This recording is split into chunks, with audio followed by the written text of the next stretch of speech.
여러분 지금 여러분이 고난 당하고 있는 것 알고 있습니다. 근데 그 고난은 누가 주셨냐니까 하나님이 줬다라는 거예요. 그래서 야고보는 뭐라고 하냐? 감사하십시오. 진짜로 감사하세요. 왜? 그 고난을 통해서 여러분들이 하나님이 기대하시는 것인데 그게 뭐냐니까 인내라는 거예요. 인내. 그 고난 속에서 우리는 인내라는 열매를 거둘 수 있습니다. 인내가 뭐예요? 참는 거죠. 참는 거. 하나님 나라나 이 세상에 무엇인가를 우리가 소중한 것을 얻으려고 하면 어떻게 돼요? 인내해야 됩니다. 참아야 됩니다. 참지 못하면 우리는 아무것도 얻을 수 있는 것이 없어요. 공부를 하는데 참지 못해요. 공부를 잘 할 수가 없죠. 사업을 하는데 참지 못해요. 사업에서 뭐 할 수가 없습니다. 무슨 일을 하든 간에. 다윗이 전심으로 하나님 앞에 찬양했던 것은, 전심이라는 건 참으면서 인내하면서 하나님을 높이는 것을 얘기하는 겁니다. 오늘 우리에게도 그런 은혜가 있기를 바라겠습니다. 그럼 다윗이 왜 이렇게 정말 자신의 모든 것을 다해서 하나님을 예배하고 찬송하겠다라고 고백했느냐? 그 이유가 먼저 나와 있습니다. 이제 2절 말씀에 보면 주의 성실하심과 인자하심, 뭐 영어로는 unfailing love 이렇게 얘기하죠. 그리고 faithfulness 이렇게 얘기합니다. 끝없는 하나님의 사랑, 끝없는 하나님의 사랑. 그런데 우리가 부모님을 생각하면 어떻습니까? 부모님은 자녀를 위해서 끝없이 사랑하죠. 한없이 사랑하고 있습니다. 그리고 참아주시죠. 참아주시죠. 만약에 참지 않았다고 한다면 아마 우리는 버림받았을 겁니다. 그런 것처럼 다윗은 하나님이 자기에게 사랑을 베풀어 주시고 참으셨다라고 얘기를 하는 겁니다. 믿어주고 참아준 거예요. 언제? 다윗이 잘못했을 때도. 잘못했을 때. 이게 다윗이 하나님을 찬양하고 예배하겠다는 거예요. 이런 분이 세상에 없죠. 이런 분이 세상에 없습니다. 하나님이 다윗에게 모든 것을 다 주셨죠. 이스라엘의 2대 왕으로 삼아주시고 부도 주시고 영화도 주시고 권력도 주고, 그래서 다윗이 정말 왕성할 때는 모든 나라 주변에 있던 모든 나라 왕들이 와서 종을 바쳤어요. 다윗 시대에 보면. 그래서 금과 은이 한없다고 그랬습니다. 돌멩이처럼 흔했던 시대가 다윗 시대, 솔로몬 시대였다. 그 정도로 부유한 부강한 나라였습니다. 그런데 다윗이 어떻게 합니까? 그 하나님의 은혜를 잊어버리고 자기가 갖지 못했던 조그마한 것 하나 얻으려고 하다가 하나님을 잊어버리는 그런 어리석은 일을 범하게 됩니다. 그게 죄라는 거예요. 죄는 무엇입니까? 내가 많이 가지고 있지만 내가 가지고 있는 것을 잊어버리고 내가 갖지 못하는 조그마한 것에 욕심을 내는 죄가 생기는, 그게 죄가 되는 것 같아요. 다윗이 왕으로서 모든 것을 다 누리고 있었잖아요. 부인도 몇 명 있었고 첩도 많았고, 그런데 자기의 충직스러운 아내, 충직스러운 부인의 아내, 그 하나, 그것 때문에 뭘 했어요? 자기가 지금 누리고 있는 모든 걸 다 잊어버렸다. 하나님 베푸신 모든 것을 잊어버렸던 거예요. 그래서 하나님 앞에 죄를 범하게 되고 하나님을 떠나게 되고 거짓말하게 되고 살인하게 되고, 그런 모습을 우리는 성경을 통해서 보지 않습니까? 그런 다윗임에도 불구하고 하나님은 다윗을 향해서 끝까지 그를 믿어주고 사랑해줬다는 거예요. 그래서 다윗이 오늘 고백하고 있는 거예요. 내가 다른 모든 신들 앞에서 하나님을 찬양하겠습니다. 다른 모든 왕들 앞에서 하나님을 찬양하겠습니다. 왜? 하나님이 나에게 보여주셨던 그 사랑과 그 하나님의 믿음은 다른 사람들이 나에게 보여줬던 것하고는 결코 비교할 수 없기 때문에 그렇습니다. 여러분 정말 그렇지 않습니까? 오늘 하나님이 저와 여러분들 각자에게 보여주셨던 그 사랑, 그 믿음은 사람들이 우리에게 보여줬던 것하고는 비교할 수 없죠. 성경에 보면 예수님의 종들이 예수님의 제자들이 예수님 앞에 나와서 이렇게 질문을 합니다. 예수님, 사람들이 나한테 잘못하면 내가 몇 번까지 용서해 줘야 됩니까? 7번까지 용서해 줘야 됩니까? 이렇게 얘기하죠. 7번. 7번이면 상당히 많은 거죠. 한국에서는 보통 어떤 속담이 있냐면 3번이나 3번 이렇게 얘기합니다. 3번까지 용서해주고 그 다음에 용서 안 해준다 이렇게 얘기하죠. 근데 예수님이 뭐라고 했냐면 70번씩 7번. 70번이란 70년이라는 것은 뭐냐면 유대 나라에서는 희년을 선포하는 겁니다. 희년은 무엇이냐 하니까 자기가 돈이 없어서 가난해서 자기 농토를 팔았어요. 다른 사람한테. 그럼 70년이 되는 날에는 뭐냐면 그게 다 자기한테 회복되는 거예요. 잃어버렸던 모든 것이 회복되는 날이 희년이란 말이에요. 그 예수님은 그렇게까지 우리가 용서해 줘야 된다라고 얘기를 하고 있는 겁니다. 이 용서의 모습을 우리에게 보여주신 분이 뭐냐면 바로 예수님이라는 얘기예요. 하나님이라는 얘기예요. 하나님은 예수님을 통해서 우리에게 희년을 선포해 줬어요.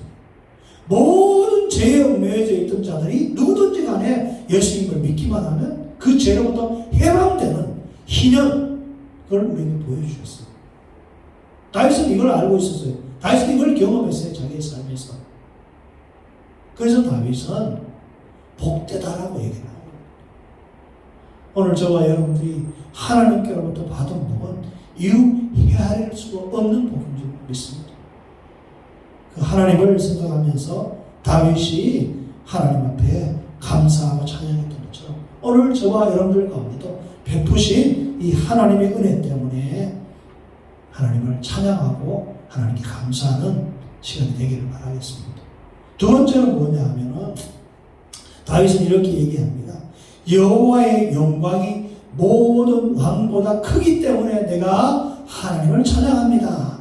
이렇게 얘기하는 거예요. 이 세상에는 다윗 시대에는 왕이지만 지금은 대통령이라고 얘기할 수 있겠죠. 각 나라 대통령들이 누리는 그 영화로움이라는 건 이루 말할 수가 없겠죠. 특별히 미국의 대통령이라고 한다면 모든 권력을 다 가지고 있잖아요. 그러나 그가 누리는 그 권력도 하나님이 가지고 계신 그 영광에 비하면 아무것도 아니라는 거예요. 여러분, 아무리 권력이 있고 힘이 센 사람도 하늘의 별을 만들 수 있을까요? 날마다 뜨는 태양을 뜨게 할 수 있을까요? 없어요. 그럴 수 없습니다. 인간은 단순히 피조물 뿐입니다. 꽃이 아무리 화려하고 정말 멋있고 아름답게 만들어도 이 생하고 비교를 해보면 바로 표시납니다. 저기 꽃이 있죠? 아무리 저기다 치장을 하고 무엇인가 아름답게 꾸며도 살아있는 것하고는 비교할 수 없죠. 하나님은 영원히 살아계신 분입니다. 그러나 우리 인간은 어때요? 잠깐 있다가 사라지는 안개라고 이야기를 합니다. 그러니까 왕으로서 30년 통치하고 20년 통치하고 이럴 때 얼마나 부귀영화를 많이 누려요. 요즘에는 대통령 해봐야 5년밖에 안 돼요. 5년 동안 가지고 있어봐야 얼마나 가지고 있어요. 그러나 하나님은 우리 눈에 보이는, 심지어 보이지 않는 모든 것을 다 소유하고 지금도 만들고 있고 역사에 가시는 분이 누구냐면 바로 하나님이라는 거예요. 그 비교할 수가 없는 거죠. 근데 우리가 이걸 잘 깨닫지를 못한다는 거예요. 왜? 우리 눈에 보이지 않기 때문에.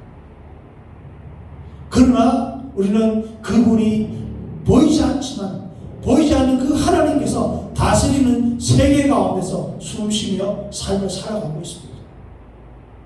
우리는 늘 이걸 봐야 될 줄로 믿습니다. 이게 믿음이라는 거예요. 믿음은 남들이 보지 못하는 걸 바라보는 거예요. 내 삶에 대한 믿음이 있어요. 내 성공에 대한 믿음이 있어요. 내 성공은 누가 봐요? 나만 볼 수 있는 거예요. 다른 사람은 볼 수 없어요. 내 성공에 대해서. 근데 나도 확신하지 못하면 나는 그 길을 걸어갈 수 없어요. 그러나 다른 사람은 깨닫지 못하고 다른 사람은 알지 못해도 내 안에는 그것이 보이고 그것이 내 안에 성취된다는 걸 나는 확신하면 남들이 손가락질해도 남들이 뭐라고 해도 나는 그것을 향해서 걸어갈 수 있다고 말해요. 이게 믿음이라는 거예요. 믿음, 신념이라는 거예요. 우리가 이런 믿음을 가질 수 있는 것은 바로 하나님이 살아계신 믿기 때문이라는 거예요. 다윗은 하나님이 살아계심을 믿었기 때문에 눈에 보이는 사람들 모든 지구상의 왕들의 영광보다 하나님이 큰 영광을 볼 수 있었다는 겁니다. 오늘 이 아침에 저와 여러분들도 그 한없는 하나님의 크신 영광을 볼 수 있도록 하나님께서 역사해 주시기를 바라겠습니다. 그리고 그로 인해서 하나님께 감사하는 저와 여러분들 되기를 바라겠습니다. 마지막으로 세 번째는 이 놀라우신 하나님의 영광이 영원하다는 거예요. 누구를 향해서? 나를 향해서, 우리를 향해서. 우리를 향해서 이건 거기에 내가 포함되어 있다는 것에서 더 이상 감사하고 있다는 거예요. 잠깐 날 도와주는 거 그 의미가 있죠. 잠깐 내가 정말 힘들고 어려울 때 나에게 와서 따뜻한 손을 내밀어주고 나에게 필요한 것을 채워주는 거 상당히 의미가 있어요. 우리 또 그렇게 해요. 그게 우리의 삶을 뒤바꿔 놓을 수도 있고 잠깐 도와줘도 이런 놀라운 변화가 일어나는데 날마다 오늘 마지막 절에 보면 하나님이 하나님의 손으로 하는 일을 포기하지 않는다고 그랬어요. 무슨 말이에요? 내가 쉬운 말로 성공할 때까지 하나님은 나를 붙들고 있다는 거예요.